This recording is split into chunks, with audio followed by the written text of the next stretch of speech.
Hello दोस्तों, चलिए फिर मैं आज आपके लिए एक नई कहानी लेकर आई हूँ।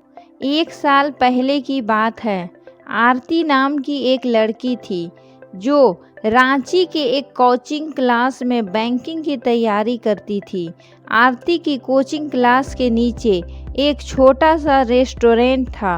आरती और उसकी फ्रेंड्स अक्सर उस क्लास के बाद उस रेस्टोरेंट में चाट या छोले भटूरे खाने के लिए जाया करती थी, क्योंकि उस रेस्टोरेंट के चाट और छोले भटूरे काफ़ी फेमस थे।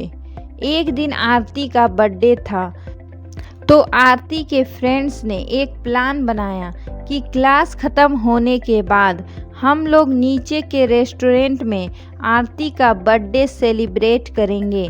क्लास ख़त्म होने के बाद आरती के फ्रेंड्स ने आरती को नीचे रेस्टोरेंट में बुलाया और आरती को उसके बर्थडे का सरप्राइज़ दिया।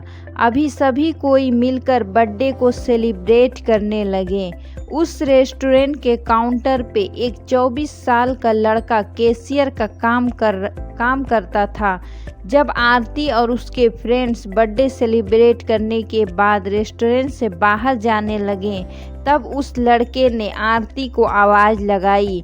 लड़का, मैम, ये हमारी तरफ से आपके बर्थडे का छोटा सा गिफ्ट।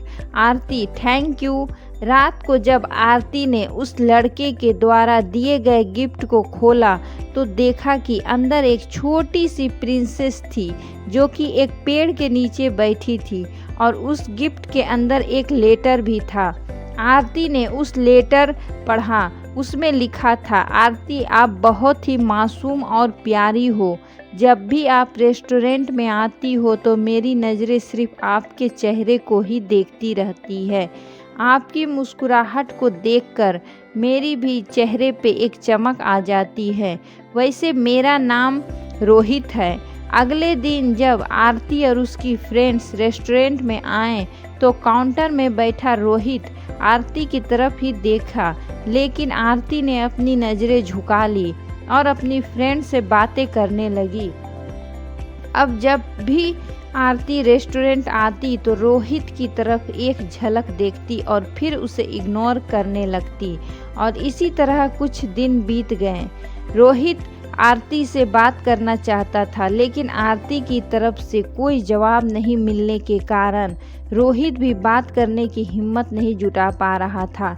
एक दिन जब क्लास के बाद आरती रेस्टोरेंट आती है तो देखती है कि काउंटर में रोहित की जगह कोई दूसरा लड़का बैठा है।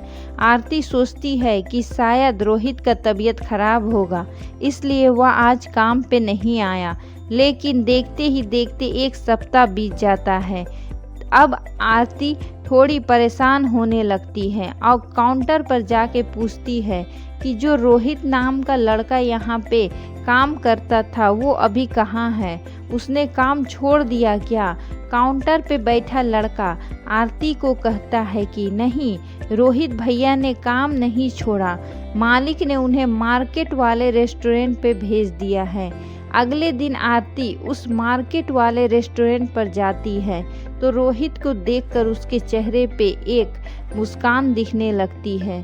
रोहित आरती को देखकर तुरंत काउंटर से बाहर आता है और कहता है, मैम, आप यहाँ पे और आपके फ्रेंड्स नहीं आए?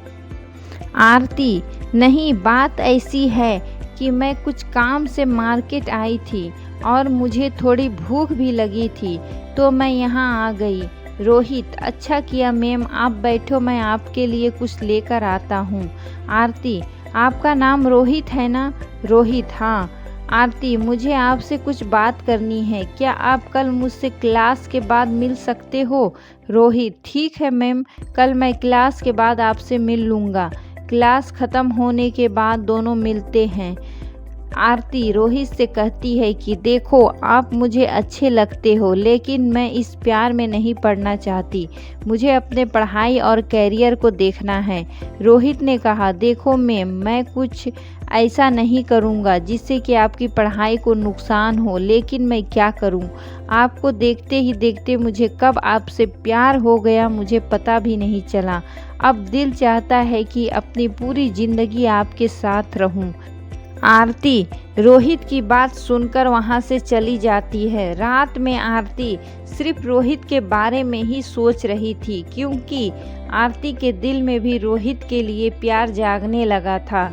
अगली शाम में आरती मार्केट वाले रेस्टोरेंट में जाती है और रोहित को एक लेटर देकर वहां से चली जाती है। रोहित जब उस लेटर को पढ़ता है तो उसमें लिखा रहता है, रोहित मुझे भी अब तुमसे प्यार होने लगा है। ये पढ़कर रोहित को खुशी का ठिकाना नहीं रहता है। वह उस लेटर को चूमता है और अपनी जेब में रख लेता है। तो इस तरह से आरती और रोहित की प्यार की शुरुआत होती है। दोस्तों, अगर यह कहानी आप लोगों को पसंद आए तो प्लीज़ मेरे चैनल को सब्सक्राइब कर दीजिएगा और लाइक का बटन भी ज़रूर दबा दीजिएगा और प्लीज़ एक प्यारा सा कमेंट भी ज़रूर कर दीजिएगा। धन्यवाद।